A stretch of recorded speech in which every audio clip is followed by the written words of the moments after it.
Hello everyone, good morning. কেমন আছো তোমরা সকলে? আশা করি ভালো আছো, সুস্থ আছো। আমিও ভালো আছি। ঘরকন্যা সায়ন্তিনী ব্লগে তোমাদের স্বাগত আর অনেক অনেক ভালোবাসা।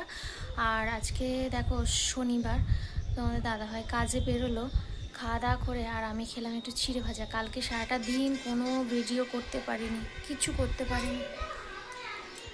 হ্যাঁ, আচ্ছা চালিয়ে দিচ্ছি। তো মামামকে এদিকে খাওয়াচ্ছি। কালকে শরীরটা এত খারাপ ছিল, কোনো ভিডিও করতে পারিনি। দিয়ে সারা দিন কালকে শুয়েছিলাম। দিয়ে কোনো রকমে ভাত আর একটু ডিম করেছিলাম, মামামের খাবার মতো করেছিলাম। ও নিজে নিজে যেটুকু পেরেছে খেয়েছে, আমি খাওয়াতে পারিনি, পুরো বিছানায়। তারপর ঘুম থেকে উঠে মানে দুপুরে বিকালের পর থেকে মানে উঠে না পারলেও তো করতে হবে, বাসন টাসন সব পড়েছিল, ঘর সব পড়েছিল, সেগুলোকে পরিষ্কার করে সন্ধেবেলাতে স্নান করে এলাম। আর এখনও চোখ মুখ দেখে বুঝতে পারছি শরীরটাও তো ভালো নেই, তবুও তো করতে হবে, রান্না করতে হবে। কদিন এইভাবে চলবে, একদিন নাই হলো। তো যাই হোক, এদিকে সকালে টুকিটাকি কাজগুলো একদিকে করছি, মামামকে একদিকে খাওয়াচ্ছি, আর ওদিকে ভাতটা চাপিয়ে দিয়েছি। বাকি রান্নাবান্নাগুলো এই দিকটা করে নিই, তারপর বাকি রান্নাবান্নাগুলো করব। তো চলো আজকে ব্লগটা দেখতে থাকো, সঙ্গে থেকো। সকালের টিফিন পোচ বাটার আর পাউরুটি। মাম্মাম খাবে, আমিও খাবো, দেখি ও কতটা খায়। হ্যালো বন্ধুরা, গুড আফটারনুন। বাজে এখন 12টা, দেখি দাঁড়া কটা বাজে, 12টা 3 মতো। আর এইমাত্র স্নান করে এলাম, আর কয়েকটা কাচাকুচি ছিল সেগুলো কেচে নিয়েছি। চলো কি কি রান্না করেছি একবার শেয়ার করে দিই তোমাদের সাথে। যে হাঁড়িতে আছে ভাত, এখানে কুমড়ো ভাজা, পাবদা মাছের ঝাল, আর হচ্ছে মোচা। আমও ছিল, কাঁচা আম ছিল, ভেবেছিলাম চাটনি করব, কিন্তু আর ইচ্ছা করলো না। কালকে এমনি শরীরটা খারাপ ছিল, আজকেও শরীরটা খুব একটা ভালো নেই। নাহলে ভেবেছিলাম একটু আমের চাটনি হলে ভালো হতো, সেটা করা হলো না। কালকে রবিবার, কাল করবো।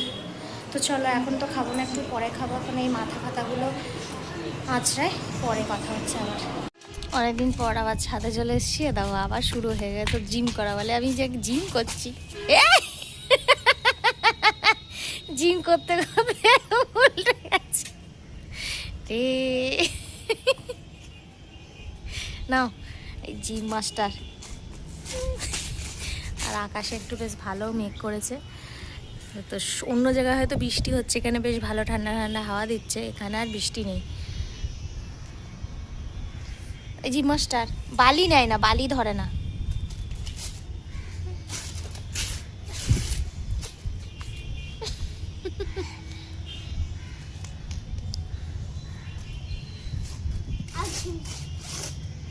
ফুল গাছগুলোতে জল দিলাম অনেকদিন বাদ। আসা তো হয় না প্রতিদিন ছাদে, মানে মামাম যেই টাইমে ঘুম থেকে ওঠে ওকে খাইয়ে দিয়ে আস্তে আস্তে সন্ধ্যা হয়ে যায়, না আর আসা হয় না। আজকে একটু তাড়াতাড়ি হয়েছে, তার জন্য এলাম। মেঘ করে আছে ওই কোনাটায়, কিন্তু জানি না বৃষ্টি হলে একটু ভালো হয়, রেহাই হয়। কতদিন বৃষ্টি হয় না, সেই কোন একবার হয়েছিল, একটু একদিন ঠান্ডা হয়েছিল, ব্যাস। আর বৃষ্টিই হচ্ছে না আমাদের এখানে। মায়ের দিকে চলে এসো, জল ঘাটবে না। তো চলো একটু এখন এই 5 মিনিট থেকে চলে যাবো, এই সন্ধ্যা হচ্ছে। আর তোমাদের দাদা ভাই চলে এসছে, একটু চা ঠা করবো, মুড়ি ফুড়ি খাওয়া হবে। চলো এখন রাখি, পরে কথা হচ্ছে। এই দেখো তোমাদের দাদা ভাই চপ পেঁয়াজি বেগনি নিয়ে এসছে, এগুলো এখন মুড়ি দিয়ে খাওয়া হবে। বাজে এখন 8:30, আর মামামের এই যে খাবার নিয়ে চলে এসছি। ভাত, কুমড়ো ভাজা, পাবদা মাছের ঝোল, আর মোচাটা হচ্ছে আমি খাবো, একটু খিদে খিদে পাচ্ছে। আর মামামকে এখান থেকে ছোলা দেবো, ছোলা খেতে ভালোবাসে, মোচা খাবে না। তো চলো পরে কথা হচ্ছে। এই কাজকর্ম হয়ে গেছে, আর বিছানাপত্র সব রেডি, এবার একটু পরে খাবো। এখন তো সবে মাত্র 9:25, পরে কথা হচ্ছে। আমি চুল বেঁধেছি, মাম্মাম বলছে আমাকে একটা চুল বেঁধে দাও, আর ওর এইটুকু চুলে কি আর চুল বাঁধা যায়? চুল বাঁধা হয়েছে,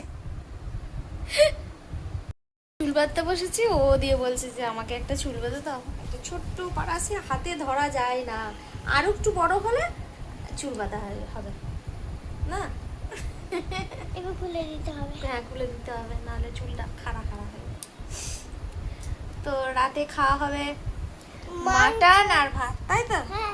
আসলে আমরা যে বাড়িতে ভাড়া থাকি, সেই দাদাটা, মানে সেই বাড়ির দাদা আর কি, আমার হাজব্যান্ডের আর কি বন্ধু হয়। তো তাদের বাড়িতে আজকে ওই মাংস রান্না হয়েছে, তার জন্য মাংস টাংস হলে মাঝে সাঝে আমরাও পাঠাই আবার ওরাও দেয়। তো ওই আর কি মাটন দিয়ে গেল 1 বাটি। মাটন হলে তো আর মাছ মোচা কিছু আর ভালো লাগবে না, তাই আর ওই মাছ আর মোচা ছোবো না, সেগুলো আবার কালকে খাওয়া হবে। আজকে মাটন দিয়েই ভাত খাবো, তাই না মা? আমার মাটন খেতে ভালো লাগে। হ্যাঁ, মামাও পছন্দ করে মাটন খেতে না। আর কচি পাঠা হলে তো কথাই নেই, 2-3 বার পাঠার মাংস খেলাম, বেশ ভালো লাগলো। খাসির থেকে যেন পাঠার মাংস বেশি খেতে ভালো লাগে। তো যাই হোক, চলো আজকের মতো টাটা, গুড নাইট। একটু পরে খেতে বসবো, ভালো থেকো।